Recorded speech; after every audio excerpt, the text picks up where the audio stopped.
Bonjour à tous, vidéo inattendue, honnêtement. Je comptais pas faire du tout de vidéo, encore moins une vidéo face caméra, je comptais sortir limite un court-métrage comme ça, un film, une série, un blockbuster, que sais-je, mais certainement pas une vidéo face caméra. On a mis le budget sur cette vidéo. Il y a une deuxième caméra, regardez-moi ça. Je sais même pas ce que je vois actuellement. Voilà la bête. On a avec nous une petite Sony FX6, on peut le voir juste ici. Cinema Line, c'est la gamme ciné de chez Sony. On a de la chance de l'avoir ici, honnêtement. Je dis on a de la chance, j'ai de la chance de l'avoir dans mon appart, oui, parce que j'ai pas de boîte de lock, j'ai pas de trucs comme ça, je suis encore dans mon studio à Rouen. Je savais pas trop quoi faire comme vidéo, Elle est mise en contexte. Imaginez-vous un beau matin, une idée apparaît. Vous avez envie de faire un court-métrage. Vous écrivez un petit peu, et hop, ça part. Une production, une productrice, un producteur, une assistante de prod, une assistante réelle. On commence à s'organiser, on commence à avoir une équipe, enfin. Et forcément, c'est pas avec un GH5 qu'on va faire un court-métrage. Si. Bah si, c'est avec un GH5 qu'on va faire un court-métrage. Du coup, vous allez dans les boîtes de loc, dans les associations. Parfois, vous payez pour entrer dans ces associations-là, c'est normal, faut les faire vivre. Même si ça but non lucratif, bah, faut quand même les faire vivre, hein. Et on est tombé sur une association ultra gentille, qui nous ont accueillis les bras ouverts, Archimède, je vous mets le lien dans la description dans tous les cas, et on a eu le droit à du matériel, beaucoup de matériel. On a eu de la chance, on a eu beaucoup de chance même. On a genre 5 mandarines, on a pas cette belle cam, la FX6. Faut savoir que j'ai tourné avec beaucoup de Sony. J'ai tourné avec les P300 pour le BTS, hein, les P300, la FS7, la FX9, j'ai là la FX6, j'ai déjà vu pas mal de trucs sur la FX3 et la FX30. Je connais pas mal le parc Sony, j'ai juste pas testé la Burano qui est sortie récemment, la Venice et la Venice 2, qui sont loin et très hors de prix, honnêtement. Et du coup, j'ai eu du matériel et j'avais envie de vous le présenter. Je me suis dit, mais c'est bête de pas faire de vidéo pour vous présenter le matériel au final. Et j'ai envie de construire avec vous la config que je vais utiliser pour mon futur court-métrage qui se tourne dans, j'ai pas de montre, J-4. Voilà, on a eu le matériel 4 jours à l'avance. Il y a une cagnotte qui, je crois, n'existe plus maintenant puisqu'on a tout pris. Il y avait une cagnotte, et il y aura une cagnotte pour mon prochain court-métrage, voyons. Oh, on essaye d'être financé, au final, tout simplement. On va construire cette FX6 ensemble. Je vais peut-être pas rentrer dans les détails, je vais parler que de ce que je sais. Et on est parti. Caméra. On a ici la FX6, très bonne caméra, donc du coup je l'ai dit, Cinema Line, c'est la gamme ciné de Sony. Alors oui, ils vous l'offrent pas avec ça, hein. Ça c'est vraiment genre une mini semelle qu'on a mis pour justement la clip sur un trépied. Donc ça c'est pas livré avec, hein, je préfère vous le dire. Ce qui est livré avec, vous avez le boîtier, vous avez le cache, on va voir le capteur 2 secondes. Voilà, vous voyez, ah oui, alors les coulisses, hein, c'est filmé à l'iPhone, hein, cette scène, je suis désolé. Vous avez des batteries, alors oui, je suis en train de défoncer la caméra. Les batteries, je sais pas si là on voit bien, ce sont des batteries comme ça.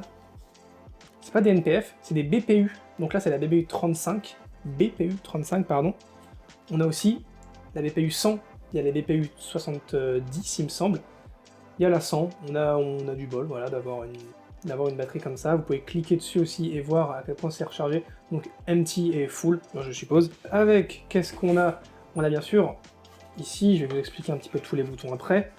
Enfin tout de suite, allez, l'ISO, le gain, pas ici, hein, mais genre là, t'appuies dessus, t'augmentes le gain du coup avec cette petite molette. On peut voir, voilà, je sais pas si vous voyez. On peut cliquer dessus et on peut la faire rouler.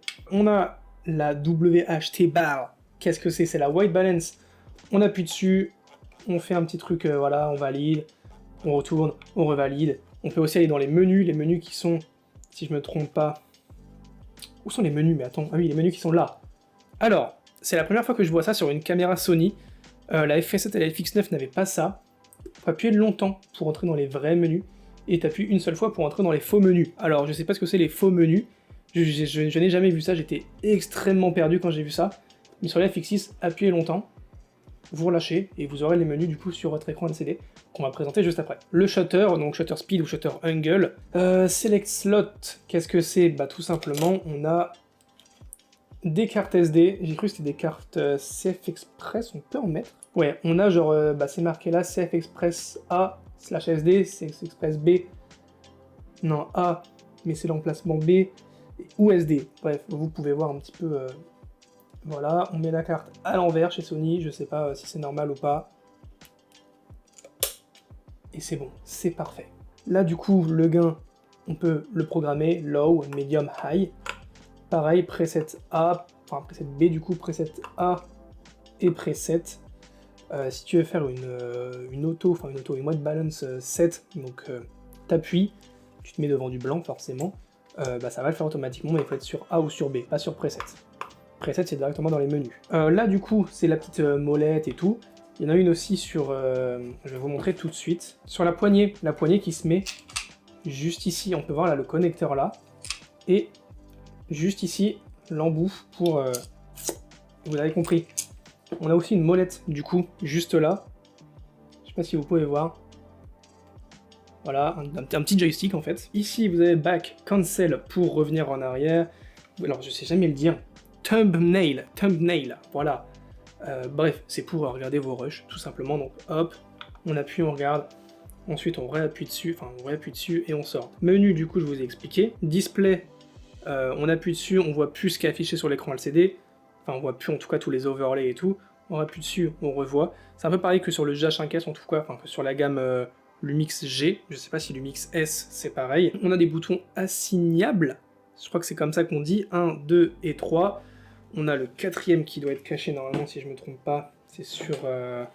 voilà, là, sur la petite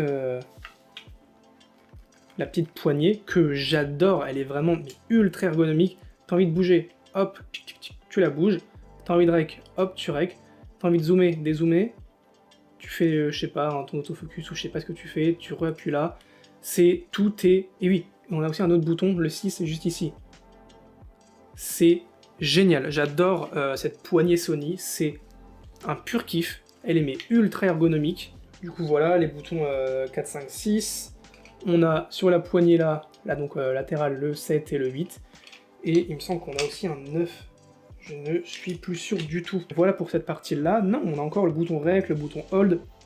Hold, on clique, ça fait rien. Le drapeau, je vais pas vous mentir, je sais pas ce que c'est. Voilà, là je suis...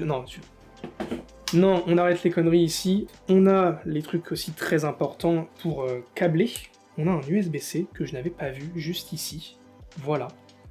Donc peut-être on peut mettre un disque dur, je ne sais pas. Un SSD externe.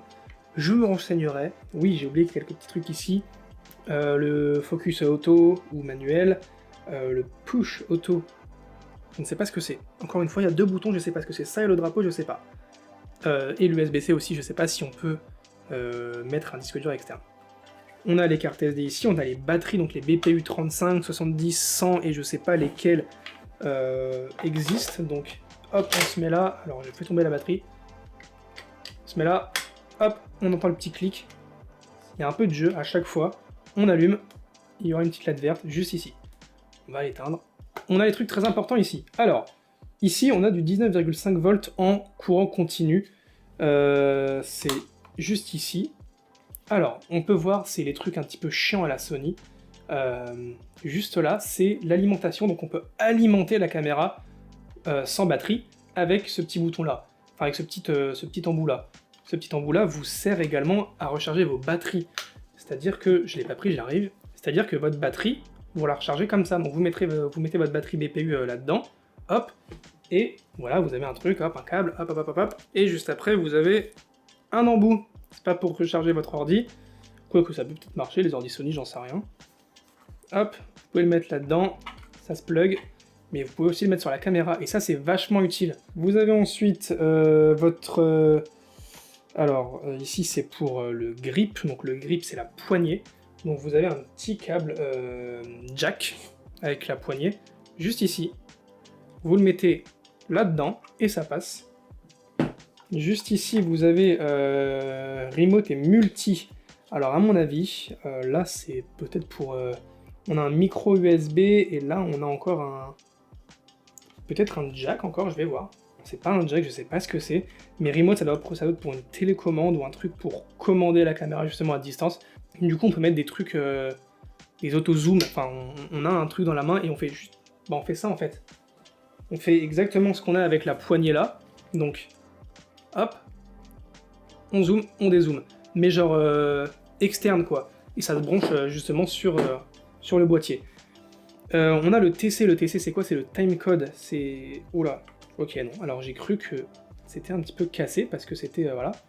Mais non, ils ont bien géré. Ils ont pas mis les connecteurs droits. Ils les ont mis un petit peu penchés, genre par là, et pas perpendiculaires. Parce que c'est chiant d'avoir un connecteur qui gratte cette paroi. Du coup, on a un timecode pour avoir le même timecode sur tous vos appareils. Son, multicam, ça peut être très utile au montage. On a du SDI out, forcément. Hein, si on va envoyer le signal vers un moniteur, on n'a pas de in, ça servira à rien sur quelque chose comme ça. On a du HDMI, voilà. N'utilisez pas de HDMI, ça sert à rien, c'est mauvais. Et là, on a le grip pour mettre la poignée, donc c'est un peu le connecteur, c'est comme ça. Et voilà, on a fait le tour. Ce petit bouton-là, c'est justement pour retirer l'objectif. Vous le connaissez, sur tous les DSLR, il n'y a pas sur les grosses caméras, par exemple sur la FS7 et la FX9, il n'y a pas. C'est quelque chose, tu appuies sur un quick release, enfin, un truc comme ça. Hop, on enlève la bague, enfin, on déclipse, et là, on peut retirer l'optique. C'est extrêmement sécurisé. Je me déplace parce que j'ai plus beaucoup de batterie sur mon GH5.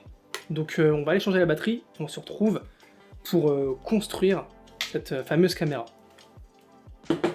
C'est parti. Maintenant qu'on a vu tous les boutons un petit peu de cette caméra, même si je ne sais pas tout, encore une fois, genre on avait dit le drapeau, le push auto, je ne sais pas du tout ce que ça peut être. On va s'attaquer à la construction justement de cette caméra. Alors je ne sais pas s'il y a un ordre, honnêtement je connais pas trop Enfin je connais le domaine de l'image, de la caméra et tout, mais je sais pas trop s'il faut construire quelque chose en premier, du coup je vais y aller comme je le sens. On va mettre la poignée latérale. Donc on peut voir juste ici, vous avez vu le connecteur. On va le placer bien. On sait que c'est placé. On visse maintenant. Hop, alors je vais mettre comme ça. Je sais pas si vous voyez. Et là, on va visser. On visse, on visse, on visse, on visse et on visse. Et là on a un truc qui est déjà pas mal. Voilà. Là, un truc, c'est pas possible de la retirer. C'est con maintenant s'il n'y a pas de moniteur, surtout qu'on a une tige là. On va mettre un moniteur. Mais je vous ai pas parlé aussi, excusez-moi. Ah oui, ah là là. Il y a ici sur la poignée, il y a deux juste là, hop, 2 XLR mâles.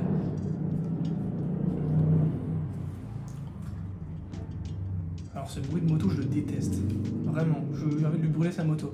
Alors, 2 XLR mâles, comment on reconnaît des mâles et des femelles? C'est simple. Celle-là, c'est les femelles, parce qu'elles ont un trou. Les mâles, ils ont une tige. Voilà, c'est pas une vanne, hein, c'est vraiment ça. On va maintenant mettre un petit moniteur sur ce boîtier. Donc, moniteur, je ne sais pas du tout quel câble c'est, mais c'est exactement pareil que juste ici, quoi. Enfin voilà. On va d'abord le placer. Donc pour le placer, je sais pas si je suis bien. On va le mettre comme ça. Voilà. Ensuite, on va essayer de le mettre comme on veut qu'il soit. Je me rappelle plus comment il était comme ça. Voilà. C'est ça? Il n'était pas comme ça. Voilà. Voilà, il était comme ça. Hop. On le place bien. On essaye de ne pas le mettre forcément là. On le décale un petit peu. On serre, on serre. On serre encore. On serre encore, on serre encore. Et maintenant, tchuc, tchuc, tchuc. Et voilà, là c'est rangé. Bon, nous on va le mettre comme ça, et à peu près comme ça. Même si c'est plus sécurisé de le mettre sur les angles à 90 degrés. On va le mettre comme ça on voit ce qu'on filme. Maintenant, il y a un câble. Ce câble-là, c'est extrêmement chiant de le mettre. On a de la chance. Chez Sony, ils ont prévu tout. Il y a un petit passe-câble juste là. On va laisser un peu de mou. Hop là. Il y en a un autre ici, il y en a un autre juste là. Et maintenant, faut le câbler. Alors, il y a des gens dehors qui font n'importe quoi, j'entends, mais ça gueule de ouf. On va la poser comme ça. Donc là, pourquoi c'est marqué VF? Pour Viewfinder. Voilà, c'est tout. Chemin intéressant, ouais. Là, on voit que ça passe pas trop. On va essayer de retirer un petit peu pour que ça rentre. Ou au pire, dans ce cas-là, on essaye déjà de le rentrer. J'ai entendu clic. Hop, on fait ça. Au pire, s'il reste du mou juste là, on s'en fout, hein, très clairement. Nous, tant que ça tient comme ça, hop, c'est parfait. Donc là, on a notre moniteur, c'est cool. À noter qu'on peut aussi mettre un micro juste ici, voilà. Hop, on l'ouvre et le micro est à nous. Même si je vous conseille pas de mettre les micros ici parce que les préamplis sont nuls. Donc là, vous avez line, mic, micro plus 48 volts. Quand un micro est déjà alimenté par lui-même, ne mettez pas mic plus 48 volts, ça risque de le niquer. Enfin, c'est ce que j'ai appris. Non, peut-être que je dis de la merde, hein, je sais plus. Vous avez la mixette juste ici. Donc voilà, donc ne mettez jamais sur auto. Hop, hop. Moi, là, j'y connais pas. Je m'en fous, je mets sur auto. Je vais régler à 5 tout le temps. C'est fini, on n'en parle plus. Maintenant, c'est bien beau d'avoir ça, mais comment on la tient, cette caméra? Pour l'instant, on filme pas. Hein. On la tient, mais on va pas la tenir tout le temps comme ça. Enfin, ça fait mal au poignet. Puis si on a envie de filmer quelqu'un de face, on va filmer comme ça. C'est pas ergonomique, ça fait mal. On va mettre une poignée. Une poignée, c'est toujours cool, surtout que c'est offert. Voilà, donc quand c'est offert, on ne dit pas non. Toujours très simple de la mettre. Si vous avez bien suivi la vidéo, vous savez où le mettre. On vient le placer justement comme il faut. Donc 1, 2, 3, 4, c'est 1, 2, 3, 4 juste ici. On vient bien le mettre. Voilà, comme ça. À l'envers limite. Et là... Écoutez. On aime ce bruit. Du coup, là, vous avez un câble jack que vous allez mettre juste ici. Je sais pas si vous voyez bien. Voilà, ça rentre comme dans un câble. Je sais pas, j'ai très peur de dire la suite de la vidéo, dans la phrase. Maintenant, vous avez quelque chose qui ressemble un peu plus à une caméra. Il manque un objectif, on est d'accord. Pour cette étape, j'aimerais bien filmer. Donc je vais mettre la caméra comme ça, pour vous montrer comment on change une optique de manière sécurisée. Non, pas forcément sécurisée, mais j'ai vu des gens changer les optiques comme ça, donc on va les changer comme ça. Tout d'abord, hop, une optique, voilà. Alors c'est l'optique de kit, je préfère le dire. Voilà, c'est un zoom, je crois que c'est un 18-70, un truc comme ça, un 28-70 de Sigma, en 2.8. Donc il y a un peu de poussière, oui. Hop, on l'ouvre. C'est encore dessus, hein. On ouvre ça, on va avoir le capteur à nu. Du coup, on retire ça vite. On repère bien sûr où est le petit point. Le petit point, on le verra, il va être à peu près par là, je crois. Ou là, en bref, un truc comme ça. Voilà, on met vite, on laisse pas beaucoup le capteur à nu. Et dès qu'on entend ce petit clips, l'optique est mise, montée. Et là, on a une caméra. Donc on a la FX6, bien montée, bien mise. On n'a pas de batterie encore. Et voilà, maintenant vous savez comment on monte une Sony FX6. Il ne manque plus qu'à mettre la batterie. La batterie, c'est extrêmement simple pour la mettre. On prend là avec les petits trous, vous voyez. Les petits trous, ils sont vers le bas. On n'a plus qu'à l'allumer. La FX6, la petite LED normalement qui s'allume. Et vous pouvez voir l'écran qui est allumé. Voilà, bon, vous voyez ma config maintenant. Et voilà. Et voilà. Alors, j'ai pas expliqué comment mettre ça, ce petit truc, je sais pas si vous voyez, c'est blanc sur noir. Hop.